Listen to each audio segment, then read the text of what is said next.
Donc bonsoir à tous, on est là pour présenter le nouvel ouvrage d'Alain de Stex. Alors je précise directement qu'il y aura une petite partie questions-réponses, mais qui s'adressera uniquement à Alain et pas à moi, puisque donc on est là effectivement pour parler de son ouvrage. Tu pourrais débrancher ton téléphone s'il te plaît, merci. Et pas pour parler de la NVA ou d'autres sujets qui pourraient traverser l'esprit. Il a quand même réussi à le placer. Oui. Et d'ailleurs, côté NVA. Pas encore politicien, mais il a déjà quelques réflexes. Donc, l'ouvrage s'appelle Rwanda 94, le carnage, 30 ans après, retour sur place. J'en suis effectivement l'éditeur. Alors, Alain m'a préparé une liste de questions parce que Alain considère que je suis très occupé. Et donc, il m'a préparé une liste de questions en ajoutant Alain, virgule, donc vraiment comme si j'étais incapable. Je ne vais évidemment pas me servir de ces questions. C'est hors de questions. J'ai lu l'ouvrage. Je crois que c'est la moindre des choses quand on le présente. Alors, c'est un ouvrage que j'ai trouvé extrêmement émouvant, parce que le sujet en est un génocide, donc désolé, ça retombe un peu l'ambiance, mais c'est quand même pas un sujet qui est très gai. En même temps, quand on fait l'effort de rentrer dans sa lecture, ça se lit comme un récit, et finalement, quand on en termine la lecture, on a l'impression d'avoir beaucoup appris. C'est un ouvrage d'histoire qui est très rigoureux sur le plan de la logique ou de la critique historique, et en même temps, c'est très humain. J'ai le sentiment que c'est un ouvrage qui procède aussi d'une démarche qui est humaine. Est-ce que je me trompe? Est-ce que c'est une démarche simplement historique qui vous a préoccupé? Ou bien est-ce que l'aspect humain a été le principal moteur de cette démarche? Non, en fait, je me suis peut-être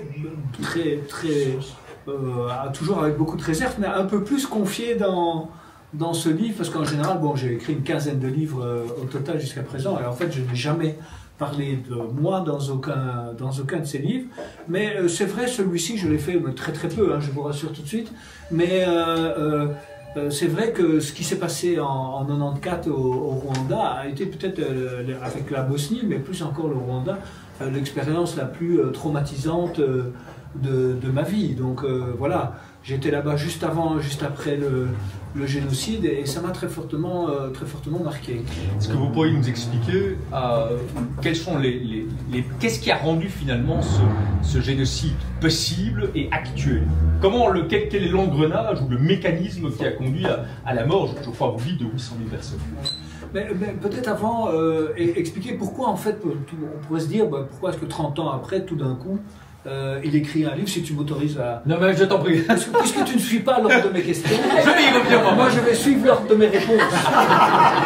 Comme dirait Marchais, vous vous souvenez, Georges Marchais, le plus âgé d'entre vous, se souviennent qu'on lui disait mais c'est pas ma question, mais c'est ma réponse. Oui, c'est quand même ma réponse. Donc, je suis désolé. Je t'en prie. En fait, donc je vais régulièrement au Rwanda, pas depuis 94, mais depuis une dizaine d'années maintenant. Et puis, c'est en fait le 7 octobre à Gaza qui m'a beaucoup aussi impressionné. Et au fond, je me suis dit, tiens, ce qui s'est passé le 7 octobre à Gaza, c'est aussi des crimes contre l'humanité. Alors, c'est pas un génocide à Gaza, parce que le nombre n'était pas là pour faire un génocide, mais les Juifs ont été visés en tant que Juifs. Et au Rwanda, c'est la même chose. Les Tutsis ont été visés en tant que Tutsis, c'est-à-dire on les a tués, non pas parce que c'était des adversaires politiques, non pas parce que c'était des journalistes, non pas parce qu'ils avaient fait quoi que ce soit de mal, mais uniquement en fonction de leur identité. Et évidemment, c'est là-dessus que j'avais beaucoup travaillé, d'abord quand j'étais Médecins sans frontières, comme secrétaire général, où on avait fait du lobbying pour essayer d'avoir une intervention au Rwanda, puis quand je suis devenu sénateur, pratiquement les 2 premières années de ma vie de sénateur, même 3, quasiment consacrées exclusivement à la mort des Para-Belges et au génocide des Tutsis au Rwanda. Et le 7 octobre, en fait, tout d'un coup, ça m'est un peu revenu dans la gueule, comme ça, 30 ans plus tard. Et je me suis dit, au lieu d'aller au Rwanda, soit pour travailler, soit tout simplement pour passer du bon temps, parce que c'est un pays très agréable, pour ceux qui ne le connaissent pas, je me suis dit, tiens, je vais retourner faire une enquête de terrain. Et j'étais donc dans des lieux de massacre, et j'ai revu des témoins, mais aussi des génocidaires, des tueurs et des rescapés, et des familles de rescapés 30 ans après. Et donc ce livre, c'est à la fois, comme tu le disais, une histoire du génocide, et qui se concentre uniquement sur le génocide, mais c'est aussi un peu c'est une enquête de terrain, donc le génocide 30 ans après, et c'est aussi quelques petits souvenirs personnels. Et je dois dire que quand j'ai écrit ce livre, alors j'ai été vraiment ému plusieurs fois en l'écrivant. C'était vraiment dur de l'écrire parce que les histoires qu'on me racontait étaient vraiment dures. Donc en fait, j'ai mis beaucoup de moi en écrivant ce bouquin et finalement, je suis très content de l'avoir écrit. Donc, je te remercie de l'avoir écrit. Merci pour cette réponse à ta question. Donc, je reviens quand même à ma question, c'est qu'est-ce qui finalement a rendu ce génocide? Pourquoi ce génocide? Je crois que c'est quand même une question centrale. Je n'avais pas préparé celle-là. Mais... Non, mais c'est ça qui est intéressant aussi. Quand on connaît un sujet, il faut pouvoir en parler. Donc, alors, pourquoi? Mais en fait, c'est très difficile de répondre à la question pourquoi. C'est plus facile de répondre à la question comment. Parce que pourquoi? En fait, pourquoi? Honnêtement, j'ai envie de répondre. Je n'en sais rien. Parce que qu'est-ce qui fait qu'un jour, un voisin Hutu, en l'occurrence, se réveille et s'en va tuer son voisin Tutsi? Ou qu'est-ce qui fait qu'un Palestinien, un jour, se lève le matin et va tuer un Juif? La question, ou un Allemand, pendant la Seconde Guerre mondiale, un Nazi, va tout d'un coup, un bon père de famille, qui élève bien ses enfants, qui aime la musique classique, hein, c'est un peu l'image traditionnelle, et bien tout d'un coup, il devient gardien à Auschwitz, ou bien il fusille avec les Einsatzgruppen des Juifs dans les fossés en Ukraine ou ailleurs. Donc la question du pourquoi, pour moi, elle est extrêmement compliquée. Maintenant, pourquoi ou comment est-ce que ça s'est passé? Mais dans le cas du Rwanda, donc le régime, qui était le régime d'Habyarimana, qui était basé sur une idéologie raciste, hein, c'est-à-dire une idéologie exactement comparable à celle des nazis, c'est-à-dire les nazis avaient décidé qu'ils étaient le peuple arien supérieur et qu'il y avait des peuples inférieurs et en bas de l'échelle il y avait les juifs. Eh bien le pouvoir Hutu, alors, pas les Hutus dans un premier temps, le pouvoir Hutu a décidé de faire des Tutsis une sous-catégorie, des sous-êtres humains, des cancrelats. On parlait de la vermine juive, et là on parlait des cancrelats Tutsis, et donc forcément un cancrelat, on l'écrase, on l'élimine, on ne fait pas de cas. On ne fait pas de cas d'un cancrelat. Et donc petit à petit, à travers l'idéologie, à travers les médias, alors les médias c'était surtout le bouche à oreille et la radio, dans le cas du Rwanda, ils ont inculqué à tous les Hutus, parce que c'était ça leur objectif, et très peu ont résisté, hein, il faut bien le dire, à tous les Hutus que les Tutsis c'était de la vermine qu'il fallait exterminer. Mais ça c'est au niveau de ceux qui ont conçu le génocide, parce qu'après au niveau de l'exécution des génocides, en fait l'autorité qui était extrêmement centralisée a donné des ordres, et les Hutus qui étaient habitués à obéir aux ordres des autorités se sont mis à massacrer leurs amis, leurs voisins, leurs médecins, leurs infirmiers, leurs commerçants, tout d'un coup. Et ça, la réponse à la question du pourquoi, mais qu'est-ce qui se passe dans la tête de quelqu'un pour faire ça? Moi, je ne sais pas. Quand on lit votre récit, le facteur qui semble en tout cas domineux, c'est la haine raciale, qui était excitée par les uns, par les autres, en fonction de certains intérêts, etc. Mais le facteur qui paraît indubitablement domineux, c'est la haine raciale. Maintenant, j'en viens au rôle, et pour faire des réponses peut-être un peu plus courtes, au rôle des Européens. Vous parlez à la fois du rôle des Belges et du rôle des Français. Oui. Et le rôle des Belges est assez peu glorieux, disons-le. Parce qu'on parle toujours des 10 paras, enfin il y a eu 800 000 Rwandais qui ont été génocidés, donc les 10 paras c'est horrible, enfin c'est 10 personnes par rapport à 800 000, et le rôle des Français paraît moins glorieux encore que celui des Belges. Est-ce que vous pourriez nous éclairer? Alors, les paras c'est pas anecdotique dans la mesure où effectivement c'est 10 morts, mais en fait l'assassinat des paras faisait partie du plan de génocide, c'est-à-dire qu'il fallait tuer des Belges pour obtenir le retrait du contingent belge des Nations Unies, contingent belge des Nations Unies qui était le plus fort et le plus puissant et le seul capable de se battre. Et en fait, c'est exactement ce qui s'est passé. Donc c'est ça qui est assez incroyable, c'est qu'en fait, le plan de génocide tel qu'il avait été conçu s'est réalisé alors que la Belgique, la France et les États-Unis avaient connaissance de ce plan. Alors les observateurs comme moi qui étaient là sur place, on ne le savait pas. Donc on a découvert tout ça après, à travers la commission d'enquête, d'abord en Belgique, puis en France. On a découvert finalement tout ce que savait le gouvernement belge et le gouvernement français de l'époque.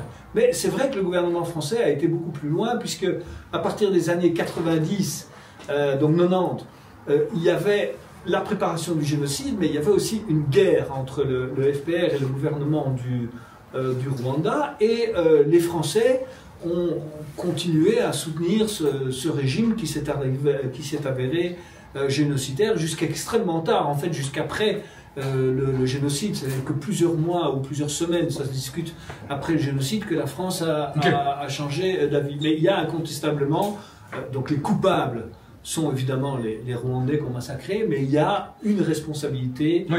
Et vous montrez aussi, je trouve, c'est fort intéressant, la responsabilité de la bureaucratie onusienne, qui savait ce qui se préparait donc avant que les massacres, et donc à fortiori, François Monsieur, vous êtes juste à temps, donc à fortiori que les génocides ne débutent, restons concentrés, ils savaient, et quand ils fait, ils ont informé le pouvoir, à l'époque, le pouvoir génocidaire, qu'on savait ce qui se préparait, au lieu effectivement de prendre les mesures qui s'imposaient pour les dissuader. Parce que, et vous le montrez, et je termine ma question par rapport à ça, vous montrez aussi la très grande faiblesse militaire du pouvoir Hutu à l'époque. Ces gens auraient pu être écrasés sur le plan militaire assez facilement, et notamment par les Européens, avant que le génocide ne soit commis.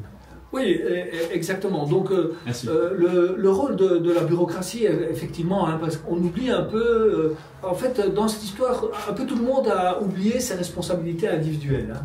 Les fonctionnaires de l'ONU ont réagi en fonctionnaires de l'ONU, les soldats, ils ont réagi en soldats qui obéissaient à des ordres, et finalement, il y a peu de gens qui se sont dit, mais moi, à titre d'individu, qu'est-ce que j'aurais dû faire sans tenir compte de ma position sociale, de ma position politique ou de ma position militaire. Et ça, c'est quand même une leçon qui va au-delà du Rwanda. Je crois qu'il faut se méfier des bureaucraties, de toutes les bureaucraties.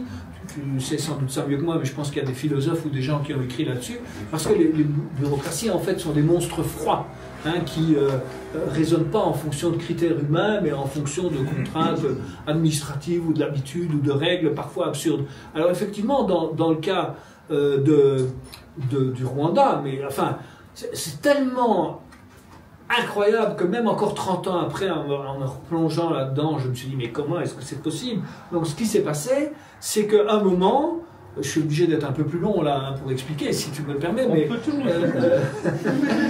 donc il y a quelqu'un qui est venu trouver l'ONU et qui est venu dire, écoutez, on prépare un génocide au Rwanda. Et j'ai les preuves, et un des éléments, il dit, voilà, on m'a donné l'ordre de tuer 1000 Tutsis toutes les 20 minutes. Faites le compte, 1000 Tutsis toutes les 20 minutes, et les armes pour les tuer sont à tel endroit, etc. Tout ça a été vérifié. L'information est remontée à l'ONU, à Kofi Annan, pour ne pas le citer, qui a interdit au général Dallaire, qui était sur place, de mener une opération pour saisir les armes. Mais non seulement il a interdit à Dallaire de le faire, mais sa réponse a été aller informer le président qu'on a découvert ses plans. Or, le président, et en tout cas son entourage et son parti, les armes étaient à son parti, étaient évidemment au cœur de la préparation d'un génocide. Donc moi, je prends toujours cet exemple. J'imagine que M. Furfari, il a le bras cassé, ça va être un peu difficile, mais il veut tuer son voisin. Moi, j'apprends, son voisin a l'air costaud aussi, mais grand, oui. il veut tuer son voisin. La police est au courant qu'il prépare un crime, et la police va trouver M. Furfari et lui dit, vous savez, on sait que vous préparez un crime, mais on va rien faire pour vous arrêter. Hein. On vous informe qu'on sait que vous préparez, mais on fera rien. Hein. Voilà.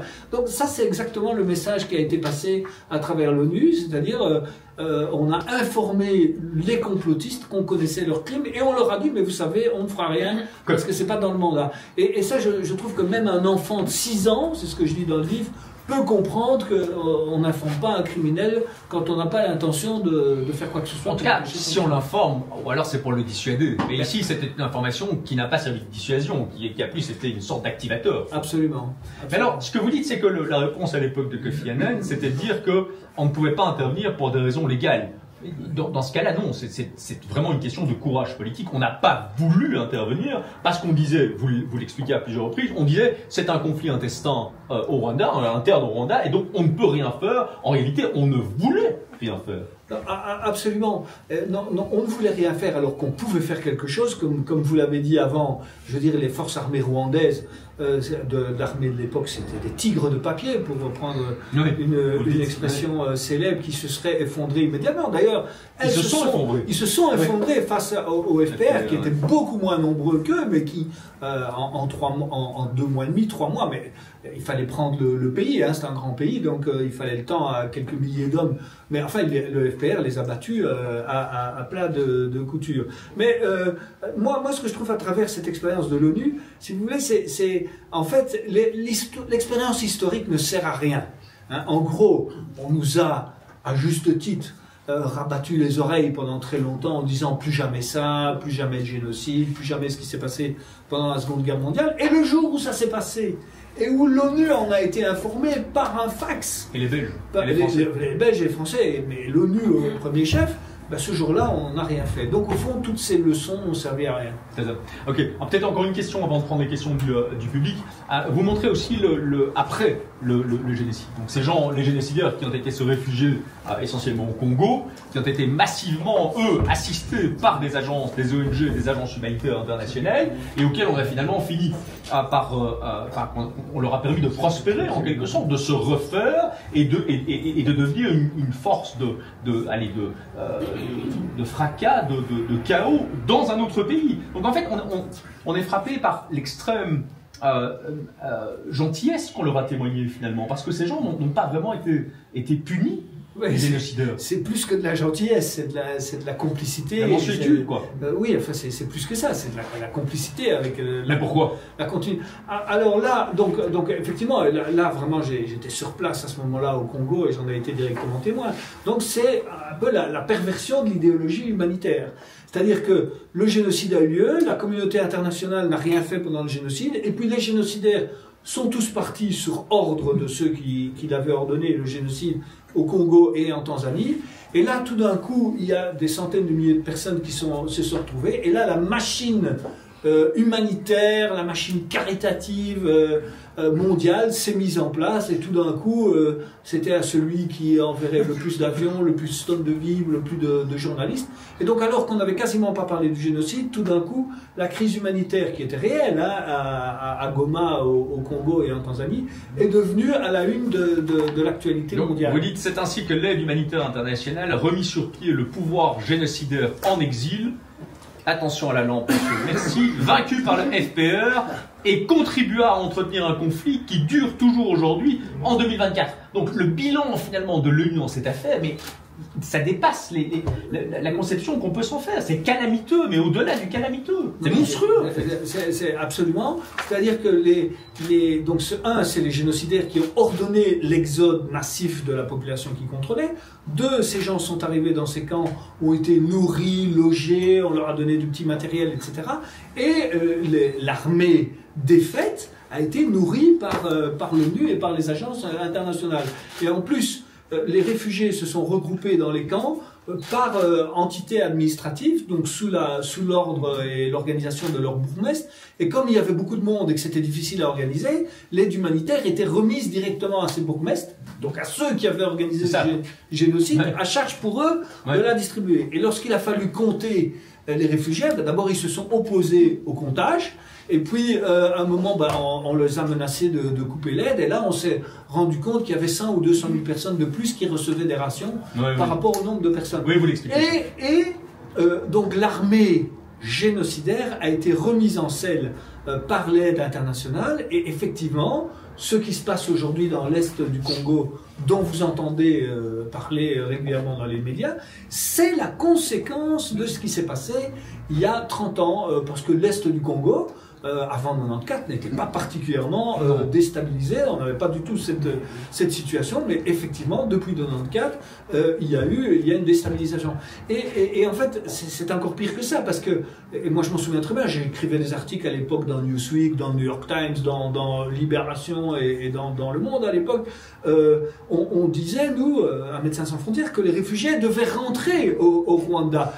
Les plus grands criminels ne seraient pas rentrés, mais au moins les gens devaient rentrer. Mais comme tout le monde, quand je dis tout le monde, c'est l'ONU, le PAM, les ONG, entre autres Médecins sans frontières, mais nous on s'est retirés à l'époque, tout le monde bénéficiait de ce système. L'argent coulait à flot. Hein, les médias, tout le monde était content en fait, les journalistes, les gouvernements. Donc finalement, c'est quand le Rwanda, 2 ans plus tard, en 96, fin 96, a attaqué les camps qu'ils se sont vidés. Et donc les réfugiés sont rentrés en masse, hein, par centaines de milliers, voire millions. L'armée génocidaire est restée au Congo. Mais c'est finalement le Rwanda qui a résolu le problème, alors que l'ONU ne voulait pas le faire. Et donc, pour conclure, oui, en tout cas, ce qui se passe aujourd'hui, ce que vous entendez aujourd'hui, où d'ailleurs il y a un risque de nouveau génocide hein, pour les populations Tutsi de l'Est du Congo, mais ce qui se passe aujourd'hui à l'Est du Congo, c'est directement la conséquence de ce qui s'est passé. Pour conclure sur la comparaison que vous faisiez, on a l'impression que historiquement, les nazis ont été punis. On peut quand même dire qu'ils ont été très largement punis, jugés, on a dénazifié l'Allemagne, etc.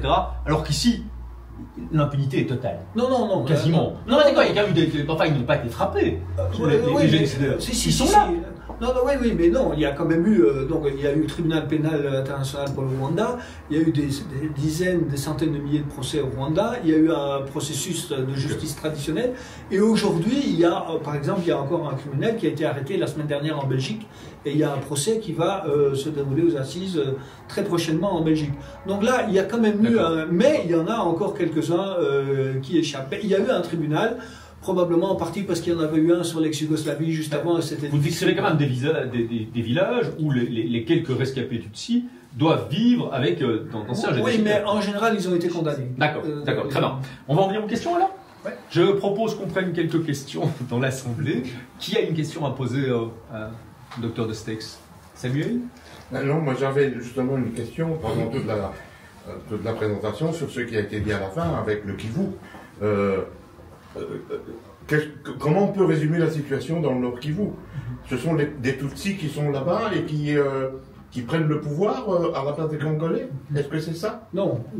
Donc ça, c'est la vision qui est en général envoyée par les Congolais et par certains politiciens belges. Donc je ne parle pas du tout ça dans les livres. Et franchement, je ne suis pas au jour le jour. Il y en a plusieurs ici dans la salle, notamment Mme Trank ici, qui connaissent bien, juste à côté de vous, qui connaissent bien la situation. Mais c'est pas ça. Donc mon analyse de ce qui se passe dans l'Est du Congo, je ne peux pas garantir qu'elle soit 100% exacte, mais c'est effectivement une menace contre les Tutsis du Congo, qui ont toujours exécuté. Il y a toujours des Tutsis au Congo, y compris à Kinshasa, et qu'on appelle là-bas, mais pas seulement les Banyamulenge, qui sont, à mon avis, menacés d'extermination. Donc, quand on essaie de vous exterminer, un, vous vous défendez, et deux, éventuellement, vous faites appel à vos voisins pour vous aider à vous défendre. Donc, je crois que c'est ça le nœud du problème. Mais ils sont menacés par qui? Par d'autres ethnies du Congo. Donc, aujourd'hui, depuis 94, toute la région est complètement déstabilisée. Il y a effectivement aussi des intérêts économiques qui sont en jeu, mais il n'y a pas que des intérêts économiques. Et chacun essaie d'avoir son pouvoir local et ses ressources localement. Et les Tutsis du Rwanda, à mon avis, servent de bouc émissaire, hein, selon la théorie de Renaud Girard. On leur attribue tous les problèmes, mais en fait, ce sont eux qui sont menacés. Et dans le cadre des élections qui ont eu lieu récemment au Congo, il y a eu une surenchère démagogique et raciste de la part de certains Congolais, où finalement, bon, écoutez, ceux qui connaissent un peu le Congo, il n'y a pas besoin de le connaître, mais attribuer les problèmes du Congo à une ethnie particulière, excusez-moi, hein, c'est quand même un pays qui a des problèmes majeurs, qui est quand même un État pas très stable. Donc, ils ont servi de bouc émissaire pendant la campagne. Mais ce ne sont pas les Hutus qui sont génocidaires au Kivu. Non, une question je crois qu'on ne peut pas dire ça. Mais vous terminez quand même le bouquin en disant qui dit qu'il ne pourrait pas récidiver. Personne ne se posait la question en 1975 de savoir si la nazie allait récidiver. Question suivante. Monsieur Rudy. Merci. Pas trop long, Rudy. Une vraie question. Hein. Oui. Une vraie question. J'ai quand même quelques questions. Non, mais une. Vas-y. Il connaît son public. Hein, tu sais que j'étais impliqué avec le Rwanda depuis que j'ai fait le site rwanda.net. Question, hein, il a dit. Donc voilà. Tu as fait la commission du Rwanda. Et dans cette commission, la Belgique s'en est sortie relativement bien. En dépit du fait que tu viens de dire et de confirmer ce que je savais, que la Belgique était tout à fait au courant de ce qui allait se passer, que Willy Klaas avait à ce moment-là un type qui s'appelle Rick Kolzat, qui était le contact avec la CIA et a calmé le jeu en disant c'était pas grave, il y a des documents de la CIA. Donc ça c'est pour ça. Et il y a aussi le côté français, que tu sais, qu'on s'appelle Védrine, qui maintenant est mis sur la sellette pour qui tenait la main de Mitterrand, qui déjà un peu moins. Et donc ta question, Rudy? Donc la question est, comment ça se fait, avec tout ce qui s'est passé? N'oubliez pas que Kerkeleven a donné un prix de la paix à un certain Guy Tenis, qui tenait des nouvelles pour les génocidaires. Hein. Donc tout ça en Belgique, ça s'est passé, et tu as réussi à ne pas condamner la Belgique sérieusement dans cette commission. Non, c'est pas vrai ce que tu dis, c'est ça ta question. Oui, ça veut pas dire que c'est ta question. Oui. Non, c'est pas exact. Écoute, c'est tellement peu. D'abord, c'est pas moi, c'était la commission, on était 15. Bien sûr. On a voté le rapport à l'unanimité, mais la preuve que ce que tu dis n'est pas exact, mais ça je raconte très brièvement dans le livre, parce que c'est pas un livre belgo-belge. En fait, le rapport, bonjour, le rapport de cette, voilà, mettez-vous en passé. Mettez-vous, comment dire à Bruxelles, mettez-vous. Mettez-vous. Voilà, on a mis Albertoche qui vient à Bruxelles sans me le dire. Donc, on va rester concentré si vous voulez quand même sur les questions. Voilà. Merci. Vas-y Alain. Donc, bon, ce que vous dites, monsieur Roth, n'est pas exact. J'ai le droit de vous dire ça. Donc, en fait, c'est tellement peu exact que le rapport a été voté à l'unanimité par la Commission. Mais on a assisté à quelque chose d'assez incroyable, c'est qu'ensuite le Sénat, puis la Chambre des représentants en séance plénière, n'ont pas voté les conclusions du rapport, parce que justement ce rapport était accablant pour le gouvernement de Hahn de l'époque.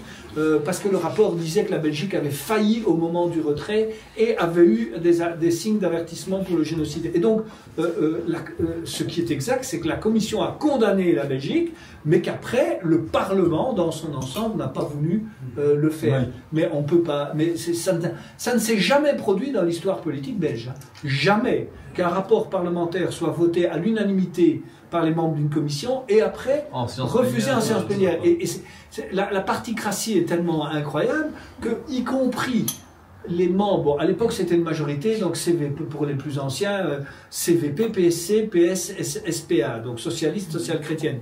Et les membres de la commission, comme Mahou par exemple, qui a fait un bon travail au sein de la commission, mais il a voté le rapport, mais après en plénière, il a voté contre le rapport dont lui-même était le rapporteur. Oui. Enfin, c'est un truc de fou. Donc Mahou, par exemple, je précise qu'il a fait un bon travail dans la commission. Il en était le rapporteur avec Verhofstadt.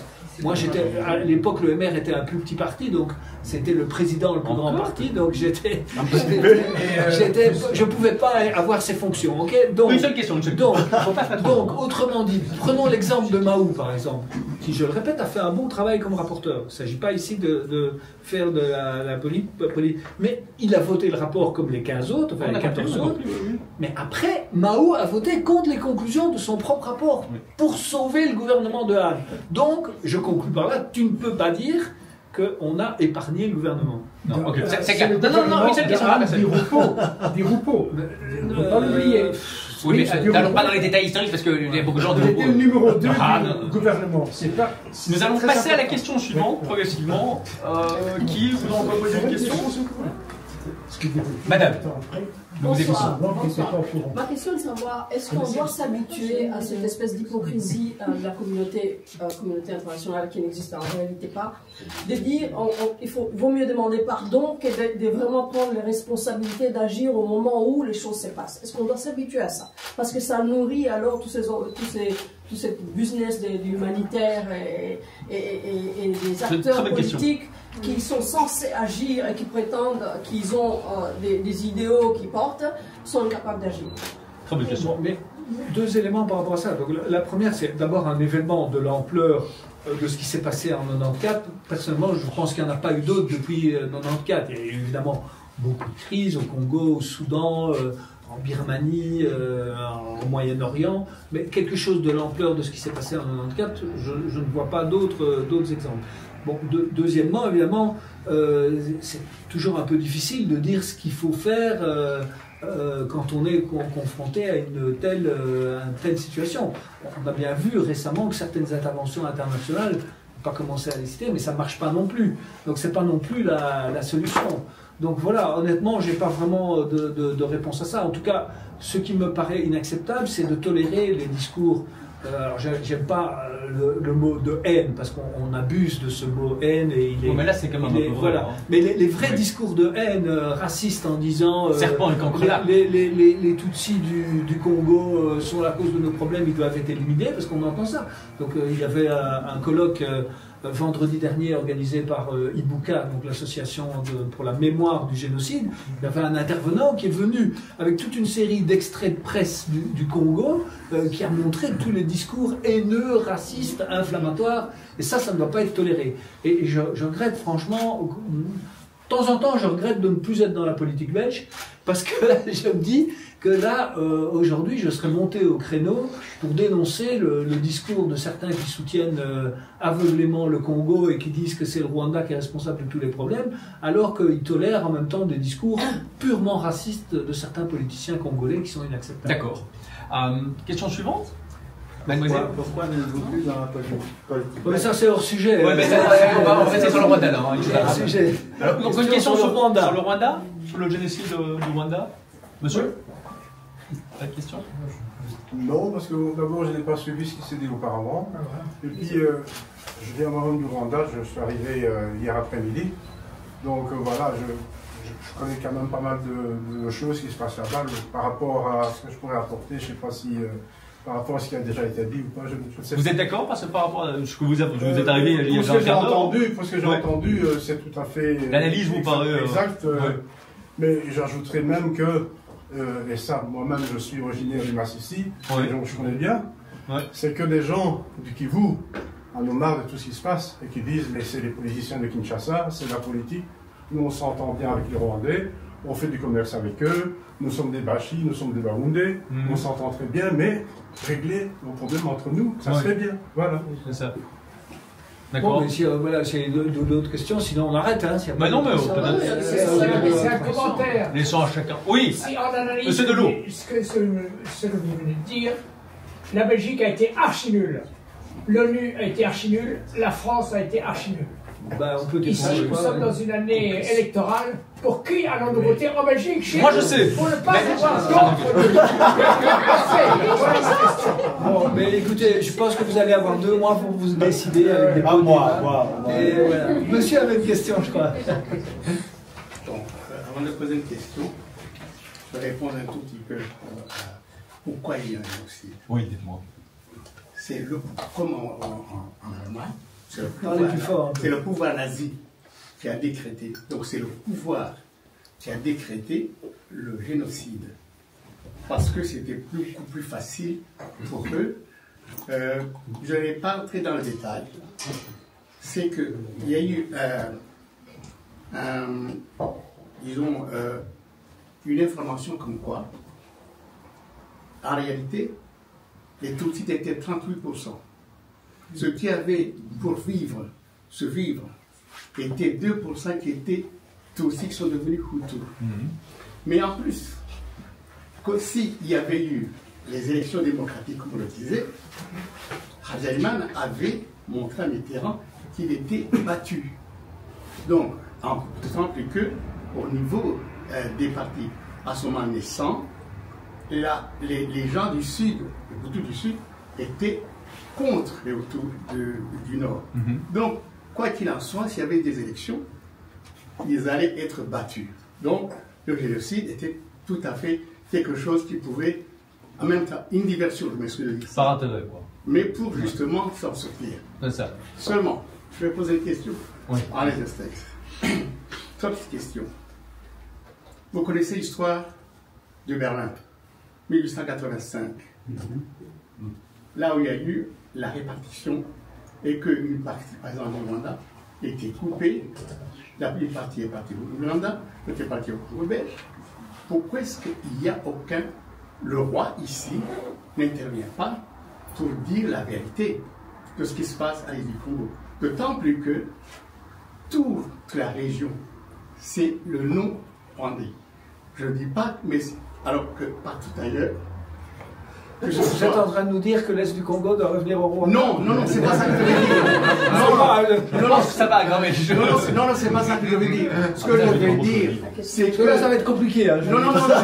Ce que je veux dire, c'est que les autorités belges qui sont au courant de cela, ils pourraient dire que les gens qu'on tue là-bas, c'était des vrais autochtones, des vrais qui sont nés là-bas depuis longtemps. Aucune autorité belge ne le dit. Deuxième petite question. Mais ça, c'était pas vraiment une question, là. Comment? Vous avez une question, pas, Lydia, allez-y. Une vraie question. Non, je voulais savoir pourquoi les autorités ne parlent pas de l'histoire de 1985. Alors, pour M. Destex, avez-vous une information que le Parti socialiste français était financé par la vente d'armes qui allait dans les pays frappés d'embargo, à son temps, Iran, Irak, et qui passait par le Rwanda. D'où l'acharnement de Mitterrand. Et qu'une fois que le financement a été tarif, par une autre cause, le Parti socialiste français, il est en bas de tout. Mais de l'autre côté, du côté de la Belgique, les Partis démocrates chrétiens, le financement, avez-vous inquiété là-dessus? Et ce qui était pour l'ancien pouvoir, est-ce que vous pouvez savoir la collision entre l'ancien pouvoir et le financement occulte des démocraties chrétiennes? Voilà. Bon, alors, moi, donc, sur Berlin, je n'ai pas de commentaire à faire, mais sur le financement, je n'en sais rien non plus. D'abord, un, on n'a pas enquêté là-dessus.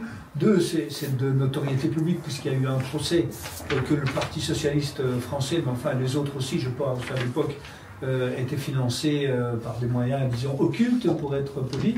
Il y a même eu un grand procès Urbain avec des commissions sur les marchés publics, etc. Mais voilà, on n'a pas enquêté là-dessus, mais de toute façon, par rapport à la France, il y a encore beaucoup de zones d'ombre sur le rôle de la France par rapport au Rwanda. Voilà. Je propose qu'on en vienne maintenant à quelques échanges plus informés. Bon, pour ceux qui ne l'ont pas lu, je vous invite vraiment à le lire, parce que je suis fier de l'avoir édité. C'est un ouvrage que je trouve remarquable. Donc si vous ne l'avez pas encore acquis, faites-le et lisez-le. C'est un ouvrage que j'ai trouvé saisissant. Merci. Merci.